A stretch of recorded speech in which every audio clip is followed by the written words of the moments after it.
Shalom jemaat Tuhan, hari ini kita akan beribadah kepada Tuhan lagi.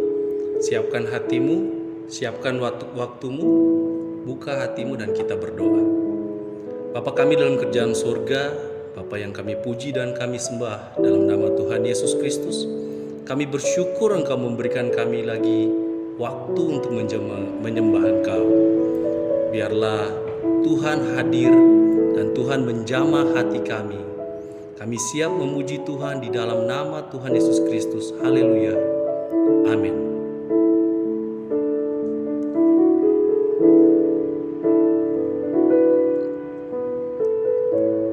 Tiada seperti Kau yang telah menjamah segenap hatiku. Tak seorang pun di dalam hidup ini seperti Kau, Tuhan. Sama-sama kita katakan, tiada seperti Kau yang telah menjamah segenap hatiku. Tak seorang pun di dalam hidup ini seperti Kau, Tuhan. Kasih-Mu seperti sungai mengalir, kuasa-Mu menyembuhkan. Air mataku Engkau hapuskan. Tiada seperti Kau,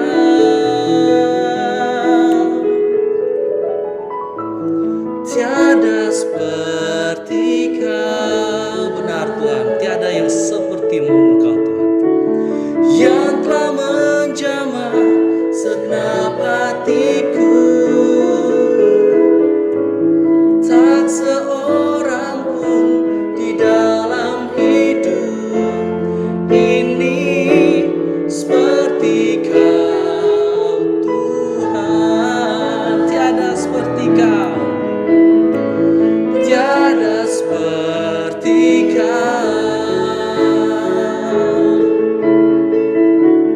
yang telah menjamah segenap hatiku. Kami akui ya Tuhan, tak seorang pun di dalam hidup ini seperti Kau, Tuhan. Oh, kasih-Mu seperti sungai mengalir, kuasa-Mu menyembuhkan.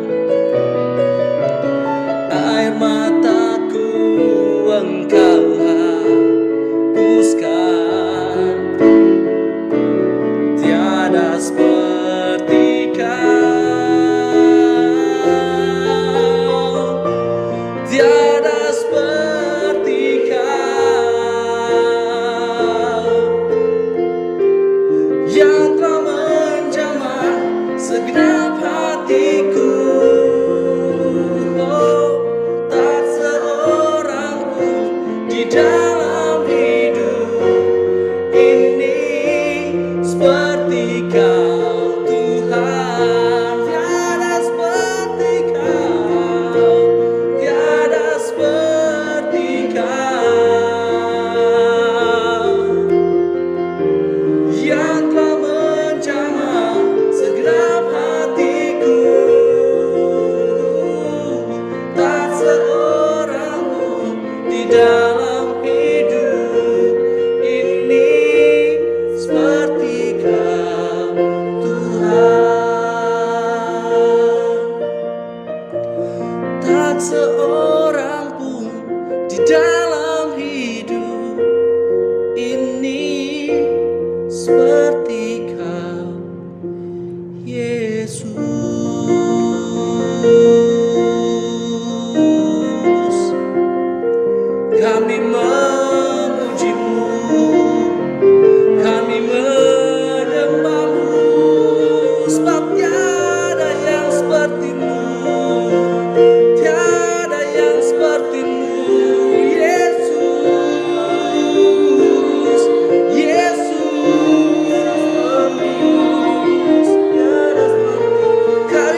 Haleluya, haleluya.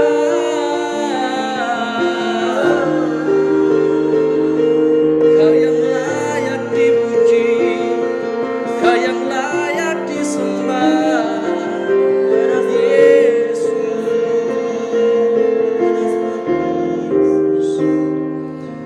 Kami bersyukur kepadamu ya Tuhan. Tiada seorang pun yang sepertimu ya Tuhan, yang mengajarkan kami sabar kepada kami. Engkau yang mengajarkan kami semua kebenaran-Mu ya Tuhan. Karena itu kami mau membuka hati kami, pikiran kami, jiwa roh kami untuk siap mendengarkan kebenaran firman-Mu. Terima kasih ya Tuhan. Dalam nama Tuhan Yesus Kristus. Amin.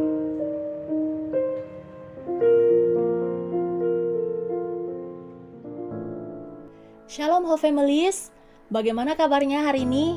Masih semangat ya untuk puasa raya 40 harinya? Nah, dalam Fast 40 kita hari ini kita akan belajar nilai witness. Kali ini sharing saya tentang the contagious witness ya. Dalam bahasa Indonesianya, saksi yang menular. Jadi jangan mau kalah ya sama corona gitu. Jadi bukan hanya corona gitu yang menular, tapi kita juga harus jadi saksi yang menular. Nah, di sini kita sama-sama belajar bagaimana sih gaya hidup seorang saksi sehingga bisa jadi saksi yang menular. Oke, kita buka firman Tuhan dalam Kisah Para Rasul 2 ayat 44 sampai 47. Dikatakan, dan semua orang yang telah menjadi percaya tetap bersatu, dan segala kepunyaan mereka adalah kepunyaan bersama, dan selalu ada dari mereka yang menjual harta miliknya, lalu membagi-bagikannya kepada semua orang sesuai dengan keperluan masing-masing. Dan dengan bertekun dan dengan sehati mereka berkumpul tiap-tiap hari dalam bait Allah, mereka memecahkan roti di rumah masing-masing secara bergilir, dan makan bersama-sama dengan gembira dan dengan tulus hati, sambil memuji Allah, dan mereka disukai semua orang, dan tiap-tiap hari Tuhan menambah jumlah mereka dengan orang yang diselamatkan. Amin. Nah, jadi dari ayat tadi kita akan belajar. Poin yang pertama adalah get along, dan poin yang kedua adalah building. Oke, sama-sama katakan get along. Oke, yang pertama get along, tetap bersatu. Di sini saya pakai kata get along ya, karena get along maknanya itu selain bersama-sama, tapi di dalam kebersamaan itu ada perjuangan, ada proses yang harus di-manage sampai akhirnya mencapai progress dan goals gitu. Jadi untuk bisa menjadi saksi yang menular, kita harus get along ya. Kita harus bersama-sama untuk menjaga kehidupan yang rukun dan damai seperti di ayat 44 dikatakan tetap bersatu. Oke? Memang ya dalam kehidupan itu pasti ada cekcok ya, perselisihan gitu. Kadang kita tersinggung, marah sama orang gitu. Tapi sebagai pribadi yang udah terima Yesus, gaya hidup kita harus berubah. Jadi kalau mau jadi saksi yang menular, kita harus bisa tahan ego kita, marah kita, kecewa kita gitu ya. It's okay, mungkin kita udah terlanjur marah, kecewa gitu, tapi cepat-cepat kita perbaiki gitu ya. Kita cepat-cepat minta maaf gitu, supaya goals kita untuk jadi saksi yang menular itu ada hasil. Nah, makanya tadi saya katakan kita harus get along, karena dalam kehidupan kita sama orang lain itu nggak selamanya berjalan mulus gitu. Pasti ada kejadian yang bisa buat kita kadang harus sakit hati. Tapi disinilah kita harus berjuang dan manage diri kita untuk tetap hidup rukun damai, sehingga orang lain bisa lihat kita sebagai pribadi yang berbeda ketika kita udah dalam Yesus Kristus. Nah, kita belajar ya sama-sama understand people gitu ya, belajar mengampuni gitu, supaya gaya hidup inilah yang akan ditularkan kepada orang lain. Nah, ketika kita menularkan nilai positif dari gaya hidup kita, di situ itulah kita menjadi saksi yang menular. Kita memberkati hidup orang lain, dan orang lain akan memberkati kehidupan orang lain juga. Oke, itu poin yang pertama. Dan poin yang kedua adalah building, membangun ya. Di ayat 46 Kisah Para Rasul 2 tadi dikatakan gini, makan bersama-sama dengan gembira dan dengan tulus hati. Nah, ini bukan tentang gini ya, jadi kalau mau jadi saksi yang menular, kita harus sering traktir makan gitu. Bukan gitu ya. Di sini bukan tentang itu gitu, tapi maksud dari makan bersama dengan gembira dan dengan tulus hati itu sebenarnya adalah sebuah hubungan, oke? Relationship. Itulah sebabnya kenapa poin kedua itu dikatakan building ya. Karena kita harus building relationship gitu, membangun hubungan supaya kita bisa jadi saksi yang menular. Kita sama-sama ya belajar membangun hubungan dan berbagi sama orang lain tanpa ada perasaan terpaksa. Oke. Nah, kita harus belajar gimana bangun hubungan itu sama orang lain. Get out from our comfort zone gitu. Tuhan Yesus aja mulai pelayanannya dengan berjalan berkeliling ya. Itu dalam Kisah Para Rasul 10 ayat 38. Jadi kita harus seperti Yesus gitu. Kenapa seperti Yesus? Ya center kita Yesus ya.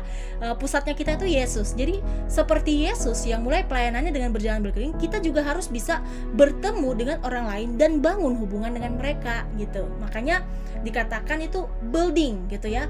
Jadi kita bangun hubungan dengan orang lain, lakukanlah aktivitas dengan mereka. Mungkin itu ngobrol ya, makan, minum kopi sama-sama gitu ya, tanyain kabar mereka. Intinya buat baik gitu. Nah, kenapa kita harus bangun hubungan dan buat baik? Karena Injil bisa masuk ketika kita berbuat baik. Pada dasarnya itu manusia makhluk yang lebih suka lihat kenyataan. Nah, kalau dalam kenyataannya bahwa kita tuh males gitu bangun hubungan dengan orang lain, males tanyain kabar mereka, gimana kita bisa jadi saksi buat mereka? Nah, oleh sebab itu kita belajar bangun hubungan sama orang lain, dapetin hati mereka, and then we talk about Jesus. Kita cerita tentang Yesus. Oke? Jadi kita di sini sama-sama belajar ya. Saya pun sampai sekarang belajar gimana jadi saksi Kristus yang bisa menularkan nilai-nilai kekristenan untuk orang lain. Dari Kisah Para Rasul 2 ayat 44 sampai 47 tadi kita bisa lihat ya, endingnya dikatakan tiap-tiap hari Tuhan menambah jumlah mereka dengan orang yang diselamatkan. Church, I believe ketika kita sama-sama belajar ya bagaimana menjaga persatuan, kebersamaan, dan kita belajar bangun hubungan orang lain, di situ ada Roh Kudus yang bekerja dalam hidup kita. Dan saya percaya bahwa ketika Roh Kudus bekerja dalam kehidupan kita, disitulah orang lain melihat ada Roh Kudus untuk diri kita, dan mereka akan tertarik untuk mengenal Kristus dan menjadi saksi Kristus juga. Nah, kalau sudah seperti ini, kita sudah jadi saksi yang menular, contagious witness. Oke? Jadi mari kita sama-sama belajar bagaimana ya supaya kita belajar hubungan itu harus di atas segala-galanya. Karena ketika kita berusaha memperjuangkan hubungan kita dengan orang lain, disitulah kita akan meninggalkan sakit hati, kekecewaan, kemarahan, bahkan ya pembenaran atas diri kita. Tujuannya apa? Supaya kita bisa sama-sama rukun damai, hidup rukun damai, hidup bersatu, bahkan punya hati untuk bangun hubungan dengan orang lain supaya mereka kenal Kristus. Nah, inilah gaya hidup seorang saksi yang menular. Ingat, menjadi saksi bukan hanya tentang membangun sebuah pelayanan, tapi juga harus bisa membangun orang. Karena dari membangun oranglah kita menjadi the contagious witness. Amin firman Tuhan. Mari kita berdoa. Bapa, thanks a lot udah ajarin kami gimana supaya kami punya gaya hidup sebagai saksi yang menularkan nilai-nilai kekristenan buat orang lain. Kami percaya Tuhan bahwa Roh Tuhan ada sama-sama dengan kami. Roh Kudus tolong kami setiap harinya untuk memberitakan kebenaran tentang Tuhan kepada setiap orang yang belum mengenal Tuhan. Dan hari ini Tuhan Yesus, aku doa untuk setiap kami yang ada dalam house of worship. Tuhan Yesus, biarlah Engkau yang menjadi gembala yang baik buat kami, menolong kami ketika kami stuck di masalah kami Tuhan. Buka setiap pintu berkat untuk pekerjaan bahkan usaha kami Tuhan. Kasih hikmat dalam studi kami Tuhan. Bahkan aku doa setiap kami yang ada di gereja Bethany House of Worship, dalam nama Tuhan Yesus Kristus, kami semua memiliki hati yang mengasihi Tuhan, bertumbuh dalam pengenalan akan Engkau, mencintai hadirat-Mu Bapa. Bahkan aku doa untuk setiap keluarga yang ada ditolong oleh Tuhan, keluarga yang terpisah dipersatukan Tuhan kembali dalam nama Yesus, keluarga yang sakit disembuhkan oleh Tuhan dalam nama Tuhan Yesus Kristus, keluarga yang jauh terpisah pulau karena pekerjaan, Tuhan jaga hati mereka dan kehidupan mereka di dalam nama Yesus. Bahkan Tuhan tolong untuk setiap kami yang memberi diri untuk puasa selama 40 hari ini, Tuhan tolong nyatakan kuasa-Mu dan pertolongan-Mu atas kehidupan kami. Setiap orang yang berniat jahat kepada kami ampuni mereka Tuhan, sebab kami percaya bahwa pembelaan dan pertolongan Tuhan ada untuk setiap kami yang setia dalam iman kepada Engkau. Dan saat ini Bapa, kami satu hati doa untuk Indonesia. Tuhan tolong bangsa kami dijauhkan dari perpecahan dan peperangan. Bahkan buat korban yang ada di NTT Kupang, Tuhan tolong kuatkan mereka. Jika ada keluarga yang tercerai-berai, terpisah Isa kami doa dalam nama Yesus dipersatukan kembali oleh Tuhan. Bahkan mereka yang terluka disembuhkan oleh Tuhan, mereka yang berduka dihibur oleh Tuhan dalam nama Yesus. Tuhan tolong Indonesia, Tuhan tolong pemimpin kami, Bapak Presiden Joko Widodo dan Wakil Presiden Ma'ruf Amin, semua mereka yang bekerja untuk negara Indonesia. Tuhan tolong jaga, lindungi mereka, kasih hikmat Tuhan. Bahkan kami doa dalam nama Yesus, setiap oknum yang ingin menghancurkan negara Indonesia, kami doa rusak rencana mereka dalam nama Yesus. Mereka tidak bisa menghancurkan negara kami Tuhan, karena Tuhan berdaulat atas Indonesia. Thank you banget Lord, thank you Tuhan Yesus. Terima kasih banyak Tuhan untuk waktu ini, untuk semua yang Tuhan ajar kepada kami Tuhan. Terima kasih banyak Tuhan Yesus. Ajar kami Tuhan untuk tetap rendah hati dan hidup sesuai dengan kehendak-Mu ya Bapa. Segala pujian hanya untuk-Mu Tuhan, Yesus Kristus Juru Selamat kami yang hidup. Dalam nama Yesus kami doa kepada Engkau. Amin. Baik, ibadah worship Fast 40 kita sudah selesai. Selamat menjalankan puasa Whole Families. Tuhan Yesus memberkati.